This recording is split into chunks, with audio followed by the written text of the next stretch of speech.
아침 일찍 6시가 좀 넘는 시간이었다. 베개 밑에 밀어두었던 핸드폰이 울리기 시작했다. 새학기를 시작하며 아침 일찍 알람을 맞춰놨기 때문에 나는 알람인 줄 알았다. 그래서 끄고 다시 자려고 핸드폰을 잡았는데 몇 주째 연락 두절이었던 나한테 꿈을 팔았던 친구한테 전화가 온 것이다. 순간 이게 꿈인지 현실인지 생각을 했다. 그동안 내가 폭풍 문자와 폭풍 전화를 해도 안 받던 친구가 갑자기 전화를 하니까 조금 무서웠다. 드라마나 영화 같은 데서 보면 누가 죽으면 구급 요원이나 죽은 사람의 가족들이 그 사람 핸드폰으로 전화를 해서 사망 소식 전하는 뭐 그런 건 줄 알았다. 솔직히 친구가 꿈 때문에 죽을 리는 없다고 생각했지만 저번 우리 집 꿈을 꾸었던 친구 말로는 꿈을 판 친구에게 무슨 일이 생기는 거 아니냐며 했던 말이 생각이나 이 상황이 왠지 모르게 오버랩이 되는 것 같았다. 조심스레 전화를 받았는데 다행히도 꿈을 판 친구였다. 그런데 그 친구는 전화를 해놓고 아무 말도 안 하고 있는 것이다. 자다 깬 나는 뭐지? 하면서 가만히 있다가 내가 먼저 말을 꺼냈다. 뭐야? 괜찮아? 그랬더니 친구가 갑자기 오열하며 울기 시작했다.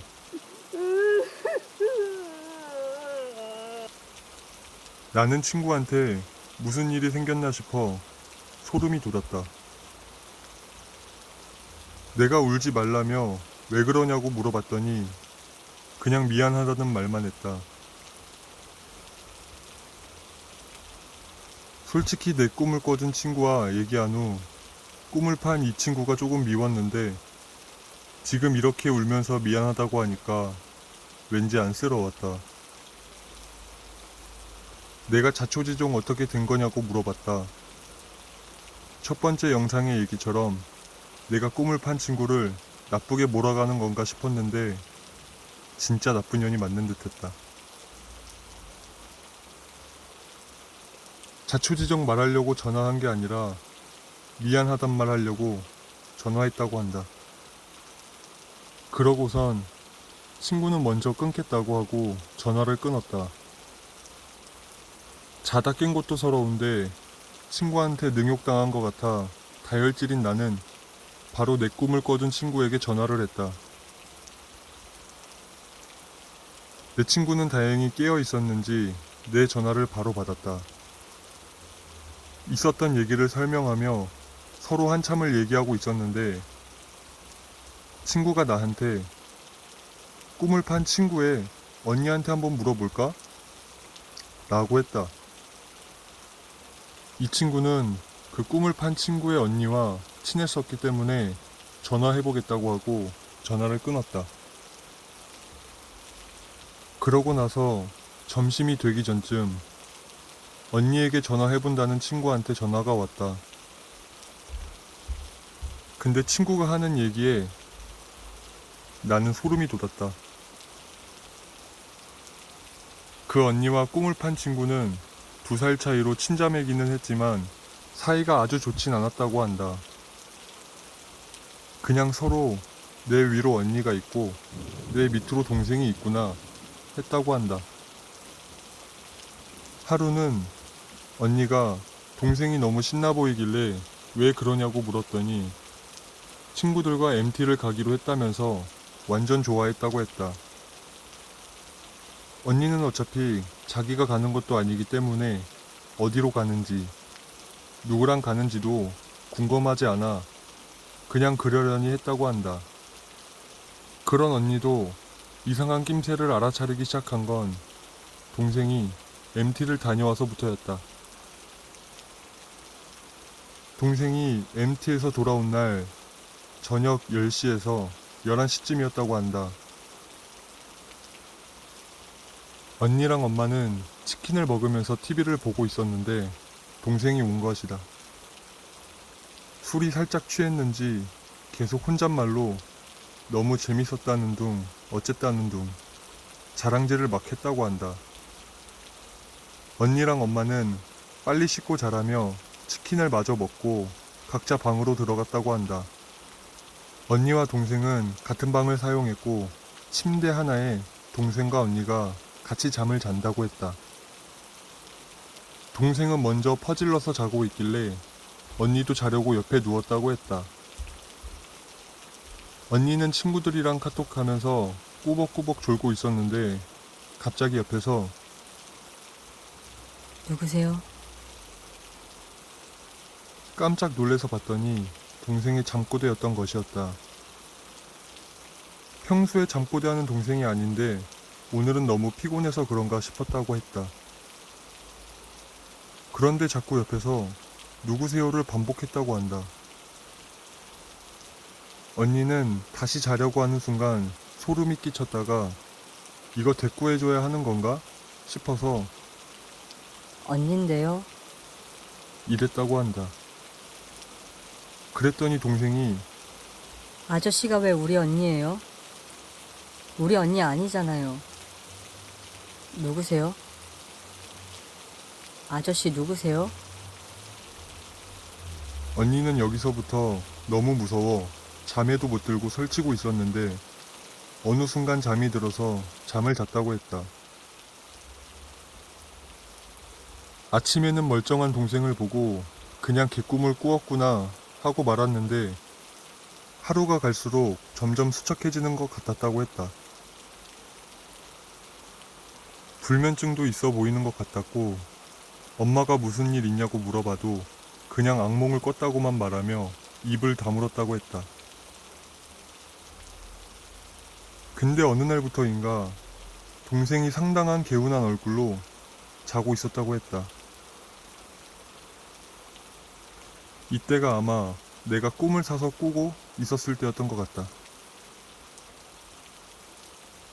언니는 모처럼 기분 좋은 꿈을 꾸는가 보다 싶어 그냥 혼잣말로 자는 동생 얼굴을 보면서 뭐가 그렇게 기분이 좋냐? 라고 했더니 동생이 잠꼬대로 드디어 갔다. 아, 이제 안 온다. 라고 했다고 한다. 하루는 언니가 자격증 준비 때문에 밤늦게까지 공부하고 친구들과 한잔하고 나서 집에 들어갔다고 한다.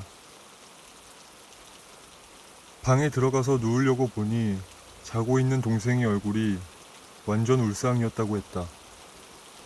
언니는 얘 또 악몽 꾸나 보다 하며 이러다 말겠지 싶어 깨우진 않고 그냥 옆에서 잤다고 했다.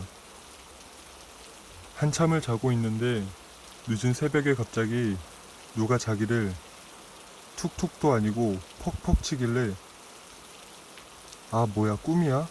라며 잠에서 깼더니 알고 보니 동생이 자기를 때리고 있는 것이었다. 근데 이게 알고 보니 고의적으로 때리거나 그런 게 아니라 몸부림을 치니까 옆에서 자고 있던 자기가 어쩔 수 없이 맞고 있는 그런 상황이었던 것이다.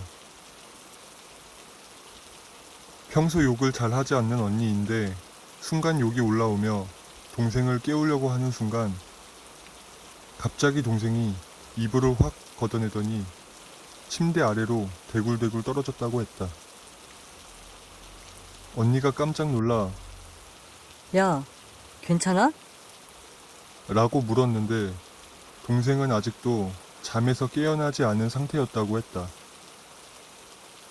침대에서 떨어지더니 목류병 환자 마냥 눈 감은 상태로 발레처럼 엉금엉금 기어가더니 베란다 앞에서 무릎을 꿇고 빌면서 하는 말이 살려주세요. 살려주세요. 제발 살려주세요.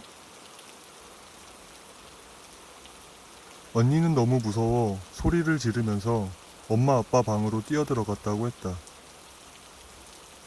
부모님을 모시고 나왔는데도 친구는 계속 베란다 쪽을 보면서 빌고 있었다고 했다.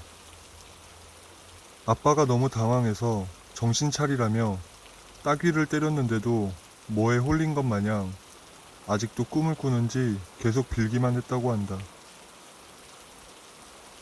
가족들 모두 시겁해서 어쩔 줄 몰라 하다 엄마가 막 우셨다고 했다. 그랬더니 친구가 엉엉 울면서 엄마, 나 죽어.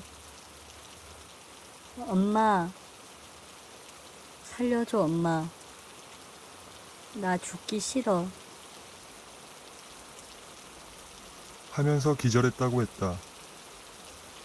이날 응급차도 부르고 병원에도 갔지만 병원에서는 아무 이상 없다며 퇴원을 했고 그 난리가 났으니 가족들은 동생에게 무슨 일이 있구나 생각했고 그날 하루 아빠와 언니는 집에 일찍 들어와 무슨 일이냐고 동생에게 물어봤다고 한다. 처음엔 동생이 우물쭈물 거리면서 아무 말도 안 하고 있었다고 했다. 엄마는 화가 나서 동생을 혼내시고 뭐라고 했더니 동생이 엉엉 울면서 그제서야 MT 가서 있었던 일들을 말했다고 했다.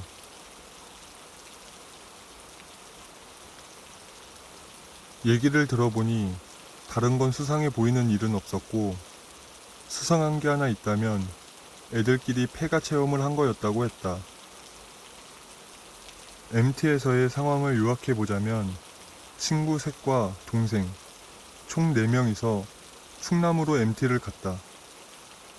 여기저기 돌아다니면서 술을 마셨다고 했다. 술에 잔뜩 취한 상태로 밤에 돌아다니다 친구 중 한 명이 폐가 체험을 하자고 했다고 한다. 맨 정신으로라면 거절했겠지만 술에 취한 상태라 무서울 게 없었다고 한다.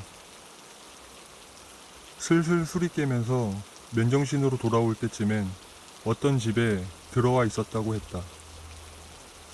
어떻게 들어갔는지 여기가 어딘지 기억이 하나도 안 난다고 했다. 단지 중간중간 자기네들이 이 빈집에서 깽판 치며 놀았던 기억이 문득 났다고 했다. 아무튼 그렇게 있다가 어느 순간부터 여름치곤 너무 춥다는 생각이 들어 친구 중 한 명이 이제 그만 나가자고 했다. 나가는 도중 동생이 그 집에 걸려 있던 낡은 거울을 하나 깼다고 했다. 그때 당시에는 아무 일이 없어 무사히 집으로 돌아왔지만 그 뒤로부터 계속 이상한 꿈을 꾸기 시작했다라는 것이다. 꿈의 내용은 나에게 했던 얘기와 같았지만 여기서 나한테 꿈을 팔았다는 얘기는 하지 않았다고 한다.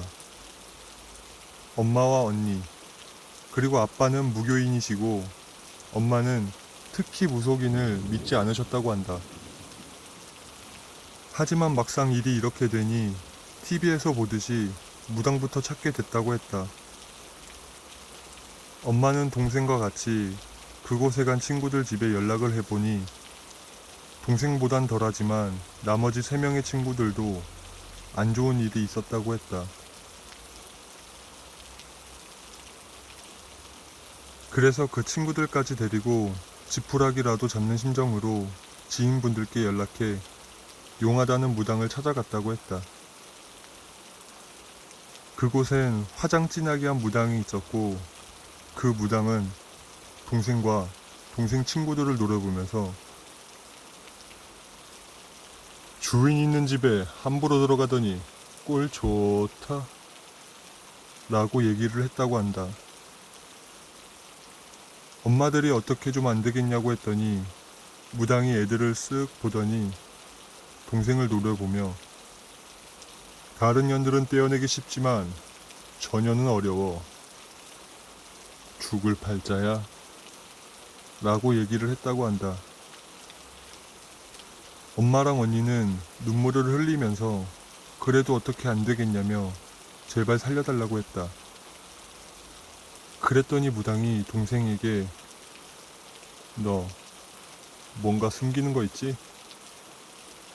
라고 말하자 분위기가 싸해지며 엄마는 동생을 막 때리면서 살고 싶으면 숨기는 거 당장 말하라고 했다.